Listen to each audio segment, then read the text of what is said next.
ദൈവം കെരൂബിനെ ഉണ്ടാക്കുവാൻ പറഞ്ഞിട്ടുണ്ട്. അതുകൊണ്ട് നാം വിശുദ്ധരുടെ പ്രതിമകൾ ഉണ്ടാക്കണം എന്ന് ചിലർ പറയുന്നു. സത്യം എന്താണ്? പുറപ്പാട് 20-ാം അധ്യായത്തിൽ ദൈവം 10 കൽപ്പനകൾ നൽകിയിട്ടുണ്ട്. രണ്ടാമത്തെ കൽപ്പനയായി പറയുന്നത്, മുകളിൽ ആകാശത്തിലോ കീഴെ ഭൂമിയിലോ ഭൂമിക്കടിയിലോ വെള്ളത്തിലോ ഉള്ള ഒന്നിൻ്റെയും പ്രതിമയോ സ്വരൂപമോ നീ നിർമ്മിക്കരുത്, അതിനെ വണങ്ങരുത്, അതിനെ ആരാധിക്കരുത്. അതുകൊണ്ട് ദൈവമക്കൾ ഒരു സ്വരൂപത്തെ ഉണ്ടാക്കി വണങ്ങാനോ ആരാധിക്കാനോ പാടില്ല. കാരണം 10 കൽപ്പനകളിൽ രണ്ടാമത്തെ കൽപ്പനയാണ്. എന്നാൽ വിശുദ്ധരുടെ പ്രതിമകളെ ഉണ്ടാക്കി വണങ്ങുന്നതിനെ ന്യായീകരിക്കാൻ വേണ്ടി ചിലർ ചില കാര്യങ്ങൾ പറയാറുണ്ട്. അതായത് ദൈവം തന്നെ പ്രതിമകളെ ഉണ്ടാക്കരുത് എന്ന് പറഞ്ഞ ദൈവം തന്നെ പ്രതിമകളെ ഉണ്ടാക്കാനും കൽപ്പിച്ചിട്ടുണ്ട്. അതുകൊണ്ട് നമ്മൾ യേശുവിൻ്റെയോ മറിയത്തിൻ്റെയോ പ്രതിമയുണ്ടാക്കി അതിനെ വണങ്ങുന്നത് തെറ്റല്ല എന്ന് ചിലർ പറയുന്നുണ്ട്. എന്നാൽ എന്താണ് സത്യം? ദൈവത്തിൻ്റെ വചനം പരിശോധിച്ചാൽ യാഥാർത്ഥ്യം നമുക്ക് മനസ്സിലാക്കാൻ പറ്റും. ദൈവം മോശയോട് സാക്ഷ്യപേടകം ഉണ്ടാക്കാൻ പറയുന്നുണ്ട്. ആ സാക്ഷ്യപേടകം ഉണ്ടാക്കുമ്പോൾ ഒരു പ്രത്യേക കാര്യം ചെയ്യാൻ ദൈവം പറയുന്നുണ്ട്. പുറപ്പാട് 25-ാം അധ്യായം 18 മുതൽ വായിക്കുന്നു. കൃപാസനത്തിൻ്റെ 2 അറ്റത്തുമായി അടിച്ചു പരത്തിയ സ്വർണം കൊണ്ട് 2 കെരൂബുകളെ നിർമ്മിക്കണം. കൃപാസനത്തിൻ്റെ 2 അറ്റത്തും അതിനോട് ഒന്നായി ചേർന്നിരിക്കത്തക്ക വണ്ണം വേണം കെരൂബുകളെ നിർമ്മിക്കാൻ. ഇവിടെ ഒരു കാര്യം ശ്രദ്ധിക്കേണ്ടത്, ദൈവത്തിൻ്റെ ചില കൽപ്പനകൾ നിത്യമാണ്, ചില കൽപ്പനകൾ താത്കാലികവും ഒരു പ്രത്യേക കാലഘട്ടത്തിന് വേണ്ടി മാത്രവും ഉള്ളതാണ്. ഉദാഹരണത്തിന് ദൈവം 10 കൽപ്പനകൾ മോശയ്ക്ക് തൻ്റെ സ്വന്തം വിരലാൽ എഴുതി കൊടുക്കുമ്പോൾ അത് താത്കാലിക കൽപ്പനയല്ല, ഒരു പ്രത്യേക കാലഘട്ടത്തേക്കുള്ളതല്ല. അത് നിത്യമായ കൽപ്പനയാണ്. 10 കൽപ്പനകൾ നിത്യമായ കൽപ്പനയാണ്. ഒന്നാമത്തെ കൽപ്പന, ഞാനല്ലാതെ അന്യദൈവങ്ങൾ നിനക്കുണ്ടാകരുത്. രണ്ടാമത്തെ കൽപ്പന, സ്വരൂപത്തെ ഉണ്ടാക്കരുത്, വണങ്ങരുത്, ആരാധിക്കരുത്. എന്നാൽ ഇവിടെ നാം വായിച്ചത് മോശ എപ്രകാരം സാക്ഷ്യപേടകം ഉണ്ടാക്കണം.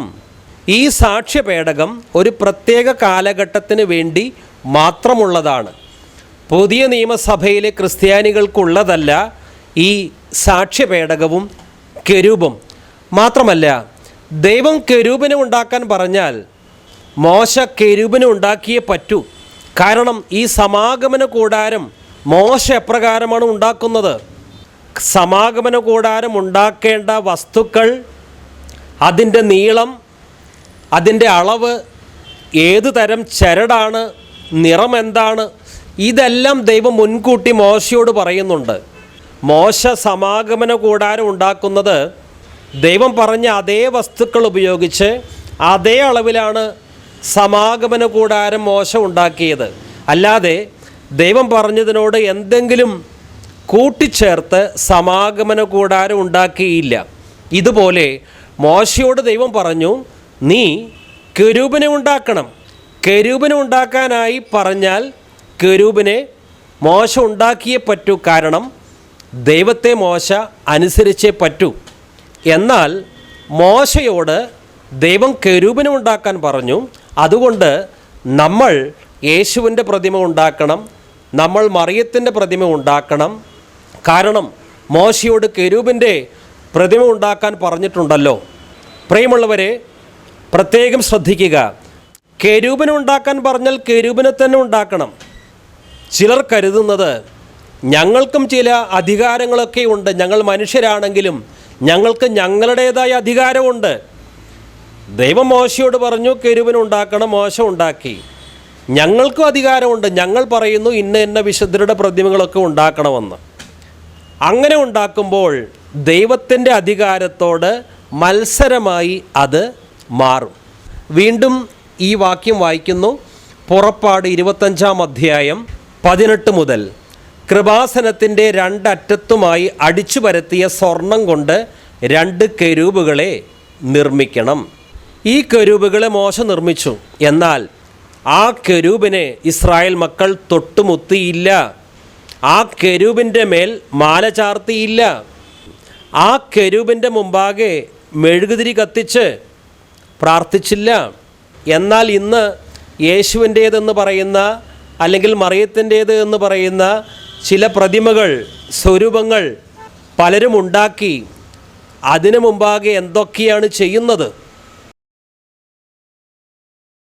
വിശുദ്ധരുടെ പ്രതിമകൾ ഉണ്ടാക്കി അതിനെ വണങ്ങുന്നതിനെ ന്യായീകരിക്കുവാൻ ചിലർ 1 ദിനവൃത്താന്തം 28-ാം അധ്യായത്തിലെ ഒരു വാക്യം ഉദ്ധരിക്കാറുണ്ട്. 1 ദിനവൃത്താന്തം 28-ാം അധ്യായം 18 മുതൽ. ധൂപപീഠത്തിന് വേണ്ട തങ്കം കർത്താവിൻ്റെ ഉടമ്പടിയുടെ പേടകത്തിൻ്റെ മുകളിൽ ചിറക് വിരിച്ച് നിൽക്കുന്ന കെരൂബുകളോട് കൂടിയ രഥത്തിൻ്റെ രൂപരേഖ, രഥത്തിന് വേണ്ട സ്വർണം എന്നിവ നൽകി. തൽസംബന്ധമായ എല്ലാ വിവരങ്ങളും കർത്താവ് തന്നെ എഴുതി ഏൽപ്പിച്ചിട്ടുള്ളതാണ്. എല്ലാ പണികളും ഇതനുസരിച്ച് തന്നെ നടത്തേണ്ടതാണ്. ദൈവം പരമാധികാരിയാണ്. ദൈവം കെരൂബിനെ ഉണ്ടാക്കാൻ പറഞ്ഞാൽ ഉണ്ടാക്കിയേ പറ്റൂ. എന്തിന് കെരൂബിനെ ഉണ്ടാക്കണം? മറുചോദ്യങ്ങളില്ല. കാരണം സൃഷ്ടാവ് നൽകുന്ന കൽപ്പന അനുസരിച്ചേ പറ്റൂ. എന്നാൽ ഇസ്രായേൽ മക്കൾ ദൈവത്തിൻ്റെ കൽപ്പനയ്ക്ക് കീഴ്പ്പെടാതെ, ദൈവം നമ്മോട് കെരൂബിനെ ഉണ്ടാക്കാൻ പറഞ്ഞിട്ടുണ്ട്, അതുകൊണ്ട് നമുക്കൊരു കാര്യം ചെയ്യാം, കെരൂബിനെ മാത്രം ഉണ്ടാക്കിയേ പറ്റില്ല, നമുക്ക് മരിച്ചുപോയ അബ്രഹാമിൻ്റെ പ്രതിമ ഉണ്ടാക്കണം, സ്വരൂപം ഉണ്ടാക്കണം, നമുക്ക് സാറയുടെ പ്രതിമ ഉണ്ടാക്കണം, എന്നിട്ട് അതിനു മുമ്പാകെ തലകുനിക്കണം, നമുക്കിതുപോലെ ഇസഹാക്കിൻ്റെ പ്രതിമ ഉണ്ടാക്കണം എന്നൊക്കെ പറഞ്ഞ് ഇസ്രായേൽ മക്കൾ മരിച്ചുപോയ അബ്രഹാമിൻ്റെയോ സാറയുടെയോ ഇസഹാക്കിൻ്റെയോ പ്രതിമയുണ്ടാക്കി അതിനെ തോളിലേറ്റുകയും അതിന് മാല ചാർത്തുകയും അതിനെ തൊട്ടുമുത്തുകയും ചെയ്താൽ ഇസ്രായേൽ മക്കൾ വിഗ്രഹാരാധികളായി ദൈവം എണ്ണും. കെരൂബിനുണ്ടാക്കാൻ പറഞ്ഞാൽ കെരൂബിനുണ്ടാക്കുക, അല്ലാതെ കെരൂബിനുണ്ടാക്കാൻ പറഞ്ഞല്ലോ അതിൻ്റെ പേരിൽ കെരൂബും അതിനപ്പുറത്തുള്ള പൂർവ്വപിതാക്കന്മാരുടെ പ്രതിമകളും ഉണ്ടാക്കാൻ തുടങ്ങിയാൽ ഇസ്രായേൽ മക്കളുടെ മേൽ ദൈവത്തിൻ്റെ ക്രോധം വരുമായിരുന്നു. നമുക്ക് ചില കാര്യങ്ങൾ പഠിക്കുവാൻ വേണ്ടി ഒരു ചിത്രം വരയ്ക്കുന്നതോ ഒരു രൂപം ഉണ്ടാക്കുന്നതോ പാപം ആണോ? പുറപ്പാട് 20-ാം അധ്യായത്തിലാണ് സ്വരൂപം ഉണ്ടാക്കരുത് എന്നുള്ള 2ാമത്തെ കൽപ്പന ദൈവം നൽകുന്നത്. എന്നാൽ എന്തുദ്ദേശത്തിന് വേണ്ടി പ്രതിമ ഉണ്ടാക്കരുത് എന്നും അവിടെ പറയുന്നുണ്ട്. മുകളിൽ ആകാശത്തിലോ കീഴെ ഭൂമിയിലോ ഭൂമിക്കടിയിലോ വെള്ളത്തിലോ ഉള്ള ഒന്നിൻ്റെയും സ്വരൂപമോ പ്രതിമയോ നീ നിർമ്മിക്കരുത്. തുടർന്ന് പറയുന്നത് അതിനെ വണങ്ങുകയോ അതിനെ ആരാധിക്കുകയോ ചെയ്യരുത്. അതായത് വണങ്ങാനും തലകുനിക്കാനും ആരാധിക്കാനും ഈ ലക്ഷ്യങ്ങൾക്ക് വേണ്ടി ഒരു പ്രതിമയും ഉണ്ടാക്കരുത്. ഭൂമിയിലുള്ളതോ ഭൂമിക്കടിയിലുള്ളതോ സ്വർഗത്തിലുള്ളതോ ഒന്നിൻ്റെയും ഒരു പ്രതിമ ഉണ്ടാക്കരുത്. നമ്മൾ ചില കാര്യങ്ങൾ പഠിക്കാൻ വേണ്ടി ഒരു ചിത്രം വരയ്ക്കുന്നതോ ഒരു രൂപം ഉണ്ടാക്കുന്നതോ തെറ്റല്ല. പക്ഷേ വണങ്ങാനും തലകുനിക്കാനും ആരാധിക്കാനും വേണ്ടി ഒരു പ്രതിമ ഉണ്ടാക്കാൻ പാടില്ല. നമ്മൾ യേശുവിൻ്റേത് എന്ന് പറയുന്ന ഒരു പ്രതിമ ഉണ്ടാക്കുകയാണ്. എന്തിനു വേണ്ടി? വണങ്ങാൻ വേണ്ടി, അതിനു മുമ്പാകെ തലകുനിക്കാൻ വേണ്ടി. അങ്ങനെ ചെയ്യുന്നത് പാപമാണ്. ഒരു മനുഷ്യൻ്റെ ശരീരത്തിലെ അസ്ഥികൂടത്തിൻ്റെ ഘടന പഠിക്കാൻ വേണ്ടി മനുഷ്യൻ്റെ അസ്ഥികൂടം പ്ലാസ്റ്റിക് കൊണ്ട് ഉണ്ടാക്കാറുണ്ട്, ഒരു രൂപം ഉണ്ടാക്കാറുണ്ട്. അത് വണങ്ങാനുമല്ല ആരാധിക്കാനുമല്ല. വണങ്ങാനും ആരാധിക്കാനുമായി പ്രതിമയോ സ്വരൂപമോ ഉണ്ടാക്കാൻ പാടില്ല. എന്നാൽ അബ്രഹാമിൻ്റെ പ്രതിമയോ സാറയുടെ പ്രതിമയോ മറിയത്തിൻ്റെ പ്രതിമയോ യേശുവിൻ്റേതെന്ന് പറയുന്ന പ്രതിമയോ വണങ്ങുവാനുള്ള ഉദ്ദേശത്തോടു കൂടി നാം നിർമ്മിക്കുന്നുവെങ്കിൽ അത് പാപം തന്നെയാണ്.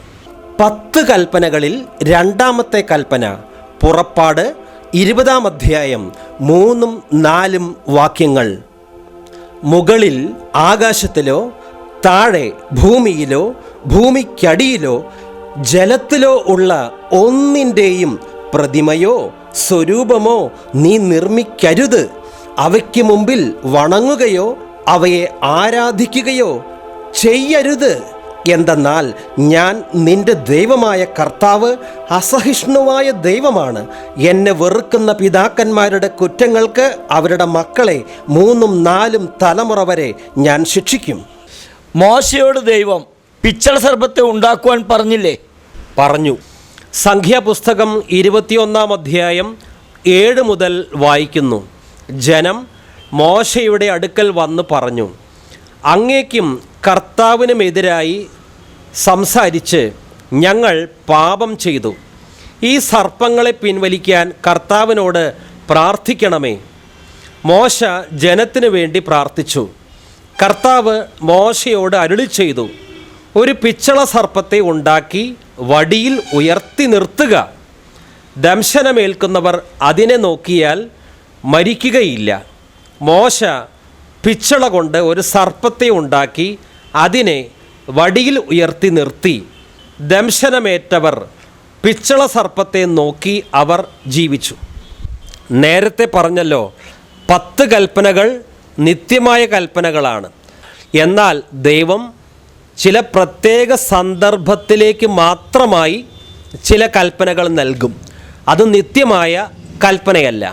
ഇവിടെ ജനം പാപം ചെയ്തപ്പോൾ സർപ്പത്തിൻ്റെ ദംശനമേറ്റ് മരിക്കുകയാണ്. അതിൽ നിന്ന് രക്ഷപ്പെടാനുള്ള ഒരു വഴി എന്ന രീതിയിലാണ് മോശയോട് ദൈവം പറയുന്നത്. കർത്താവ് മോശയോട് അരുളി ചെയ്തു, ഒരു പിച്ചള സർപ്പത്തെ ഉണ്ടാക്കി വടിയിൽ ഉയർത്തി നിർത്തുക. ദംശനമേൽക്കുന്നവർ അതിനെ നോക്കിയാൽ മരിക്കുകയില്ല. പിച്ചള സർപ്പത്തെ ഉണ്ടാക്കണം, തുടർന്ന് ചെയ്യേണ്ടത് അതിനെ നോക്കണം. എന്നാൽ ഇസ്രായേൽ മക്കൾ ഇങ്ങനെ പറയുകയാണ് എന്ന് കരുതുക. ദൈവം മോശയോട് പിച്ചള സർപ്പത്തെ ഉണ്ടാക്കാൻ പറഞ്ഞു. നമുക്കൊരു കാര്യം ചെയ്യാം, പിച്ചള സർപ്പത്തെ മാത്രം ഉണ്ടാക്കിയാൽ പോരാ, നമുക്ക് അബ്രഹാമിൻ്റെ പ്രതിമയുണ്ടാക്കാം, എന്നിട്ട് അതിനെ നോക്കാം. നമുക്ക് സാറയുടെയും ഇസഹാക്കിൻ്റെയും പ്രതിമകൾ ഉണ്ടാക്കാം, റെബേക്കായുടെയും പ്രതിമകൾ ഉണ്ടാക്കാം, അതിനെ നോക്കാം. കൂട്ടത്തിൽ പിച്ചള സർപ്പത്തെയും നോക്കാം. അങ്ങനെ ഇസ്രായേൽ മക്കൾ പിച്ചള സർപ്പത്തെ നോക്കുന്ന കൂട്ടത്തിൽ അവർ അവരുടെ ഇഷ്ടത്തിന് ചില വിശുദ്ധരുടെ പ്രതിമകൾ ഉണ്ടാക്കി അതിനെയും നോക്കിയാൽ എന്ത് സംഭവിക്കും? ദൈവം ആ ജനത്തെ ധിക്കാരികളായി കരുതി ശിക്ഷിച്ചേനെ. കാരണം പിച്ചള സർപ്പത്തെ ഉണ്ടാക്കാൻ പറഞ്ഞാൽ അതിനെ തന്നെ ഉണ്ടാക്കണം. അല്ലാതെ പിച്ചള സർപ്പത്തെ ഉണ്ടാക്കാൻ ദൈവം പറഞ്ഞല്ലോ, അതുകൊണ്ട് നമുക്ക് ബോധിച്ച പലരുടെയും പ്രതിമകൾ ഉണ്ടാക്കി അങ്ങ് വണങ്ങാമെന്ന് പറഞ്ഞാൽ അത് ദൈവത്തോടുള്ള വെല്ലുവിളിയാണ്. മാത്രമല്ല, ദൈവം മോശയോട് പിച്ചള സർപ്പത്തെ ഉണ്ടാക്കാൻ പറഞ്ഞതിന് മറ്റൊരു ലക്ഷ്യം കൂടി ഉണ്ടായിരുന്നു. അത് കർത്താവായ യേശു ക്രിസ്തു യോഹന്നാൻ എഴുതിയ സുവിശേഷം 3-ാം അധ്യായത്തിൽ പറയുന്നുണ്ട്.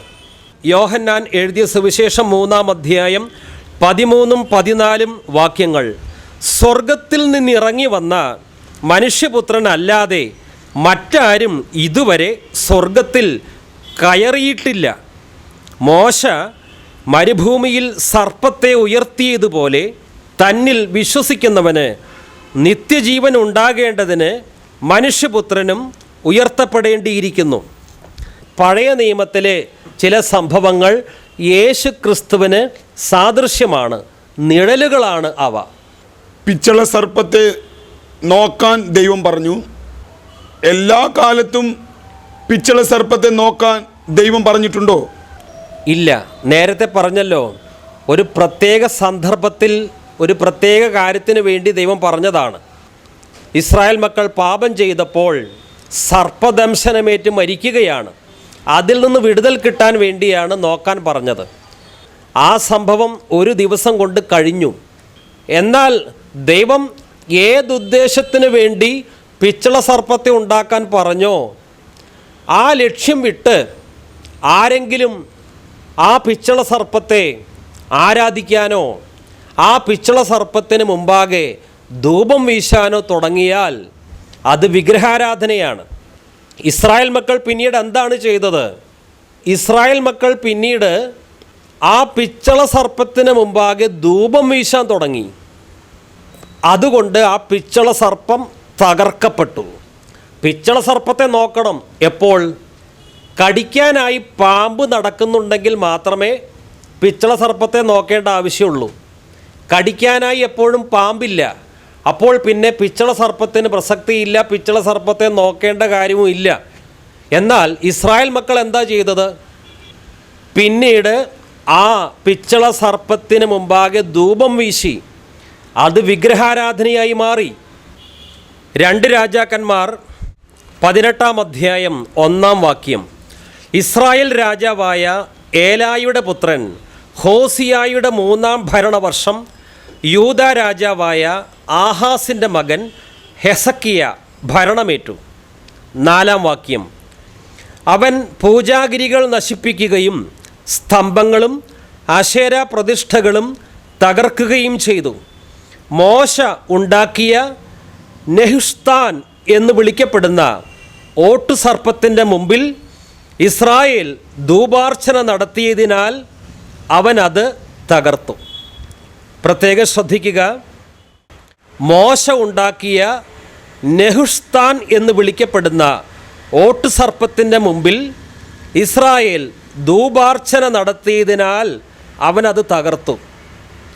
എന്തുകൊണ്ടാണ് ഹെസക്കിയ രാജാവ് മോശ ഉണ്ടാക്കിയ ഓട്ടുസർപ്പത്തെ തകർത്തത്? മോശ ഉണ്ടാക്കിയ ഓട്ടുസർപ്പത്തെ ഇസ്രായേൽ മക്കൾ ആരാധിച്ചതുകൊണ്ടാണ് അതിനെ തകർത്തത് എന്ന് ഇവിടെ എഴുതിയിട്ടില്ല. പിന്നെ എന്തുകൊണ്ടാണ് തകർത്തത്?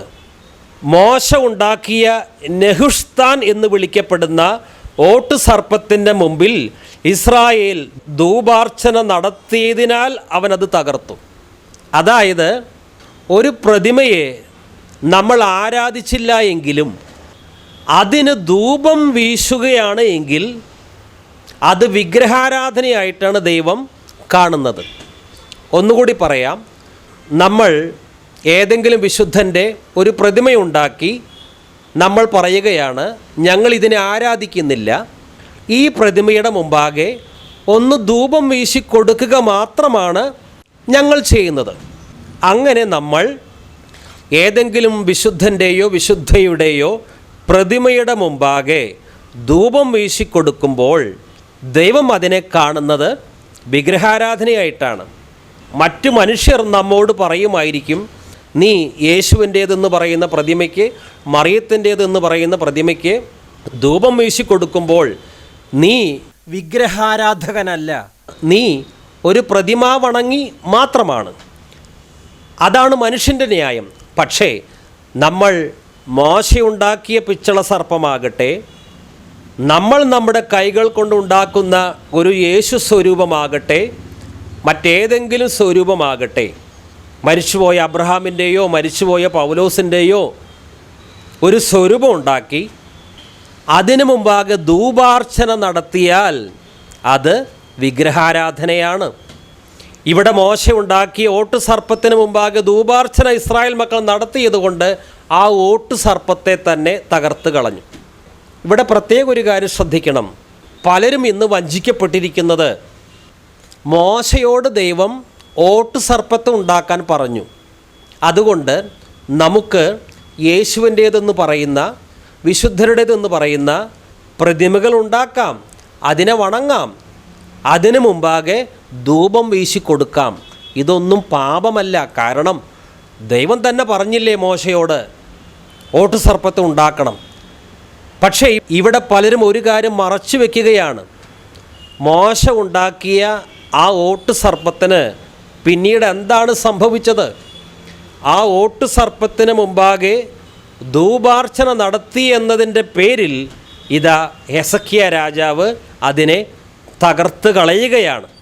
മോശയോട് ദൈവം പിച്ചള സർപ്പം ഉണ്ടാക്കാൻ പറഞ്ഞു, സത്യത്തിൻ്റെ പകുതി പറയുകയും എന്നാൽ ആ ഓട്ടുസർപ്പത്തിന് മുമ്പാകെ ഇസ്രായേൽ മക്കൾ ധൂപം വീശിയപ്പോൾ അതിനെ ഹെസക്കിയ തകർത്തു ഈ കാര്യം പറയാതിരിക്കുകയും ചെയ്താൽ വലിയ വഞ്ചനയാണ്.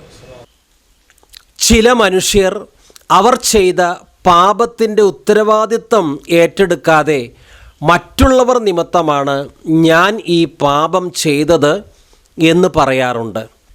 മറ്റു ചിലർ അവർ ചെയ്യുന്ന തെറ്റിനെ, പാപത്തെ പാപമായി അംഗീകരിക്കുന്നില്ല. അവർ ചെയ്യുന്ന പാപം അവരുടെ ദൃഷ്ടിയിൽ ഒരു വിശുദ്ധ കർമ്മമാണ്. മദ്യപിക്കുന്ന ചില ക്രിസ്ത്യാനികൾ പറയാറുണ്ട്, കർത്താവായ യേശു ക്രിസ്തു കാനായിലെ കല്യാണത്തിൽ വെള്ളം വീഞ്ഞാക്കി.